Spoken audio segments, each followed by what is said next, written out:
we're going to be talking about keyboards, which is a very important part of our Android experience.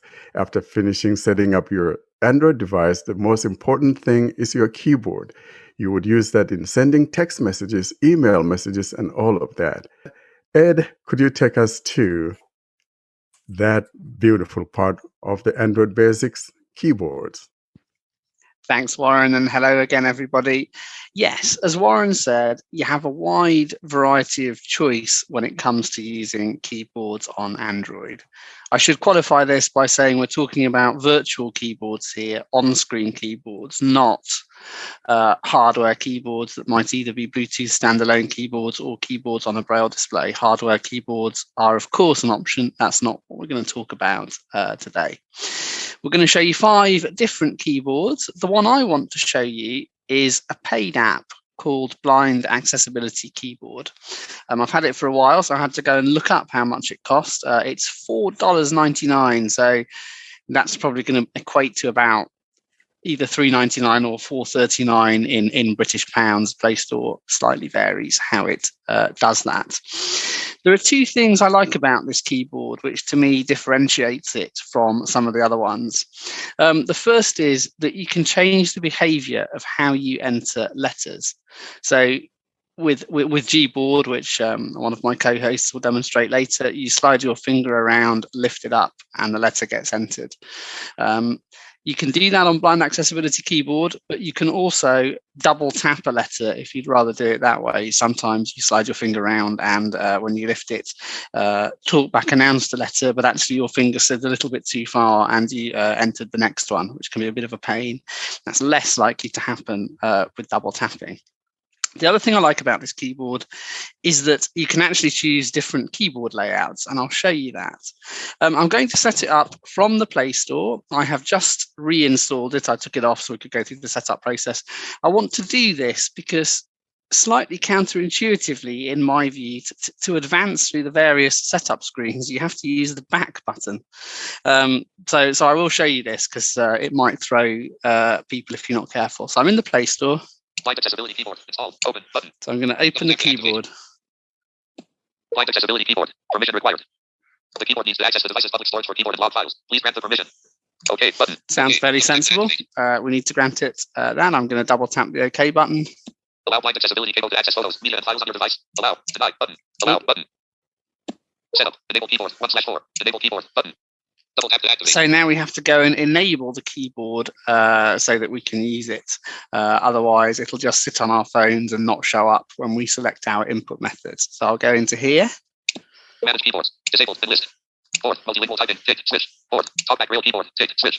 Blind Accessibility Keyboard. Not tick. Switch. Blind Accessibility Keyboard. You'll hear it's not ticked, so we'll change that. Attention. This input method may be able to collect all the text that you type, including personal data like passwords and credit card numbers. It comes from the app Blind Accessibility Keyboard. Use this input method out of list. Cancel button. OK button. Okay. So it's important that you trust your keyboard because, as it says, it will collect a lot of sensitive information. It's one of those apps that has really quite a lot of permission to do some damage if you're not comfortable with it, like a screen reader, like a launcher. So install a trusted keyboard. I'm gonna accept this. If you restart your phone and have a screen lock set, this app can't start until you unlock your phone. Cancel button. OK button. Manage keyboard. Blind Accessibility Keyboard. Tick. Switch. And list. So we're back in our list of keyboards. Here is where I need to hit back. Back button. Setup. Select keyboard. 2/4. Select keyboard button. If you don't have the navigation bar on your phone, obviously just invoke the back gesture. Choose input method. Not tick. Radio button. Blind Accessibility Keyboard and list. Double tap to activate. Setup. Select keyboard layout. 3/4. Select keyboard layout button out of list. So essentially, I've just set the keyboard as default. Select keyboard layout. Setup. Select keyboard layout button. Choose keyboard. Show back. Off. Advanced keyboard configuration. Switch. Advanced keyboard language. Drop down menu. Title. Keyboard. Drop down menu. _QWERTY_plus. _QWERTY_plus. So here's what I mean about different keyboard layouts. It's set to UK QWERTY Plus at the minute. If I go in here, pop up window. _QWERTY_plus. List. _QWERTY_plus. That's the first one. _QWERTY. Double tap to activate. UK QWERTY. It'll have fewer keys because it doesn't have the plus symbol. Small. UK small, presumably even fewer keys than QWERTY Plus or QWERTY. Now, PC, here's an interesting thing, and I'm going to pick one of the PC keyboards, and you'll see why in a minute.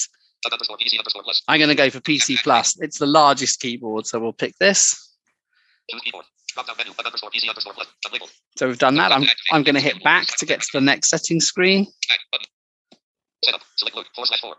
I don't care about the look of the keyboard. I'm going to hit back to finish this. And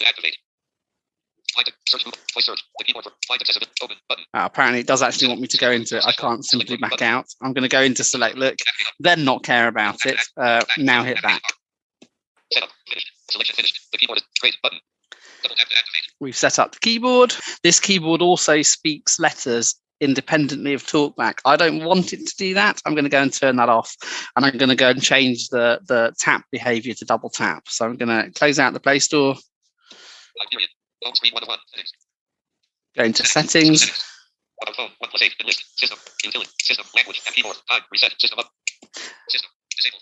Now in the OnePlus phone, language and input, where you manage your keyboards, is in system settings. It won't be on every phone. Sometimes it will be on your main settings screen. So I've gone into here.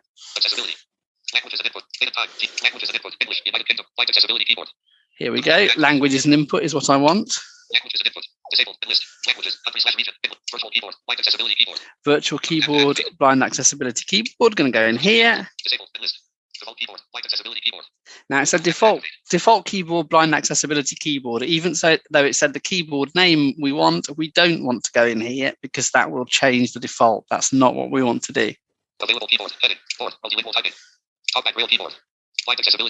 We do want to click on this entry though in the available keyboards section, and we're going to just change 2 settings in here. Settings, more options, button out of list, version 4.0.16, contact, send feedback to develop, post the forum, question, open website with donation. Donation, I've already bought it. Don't want to donate.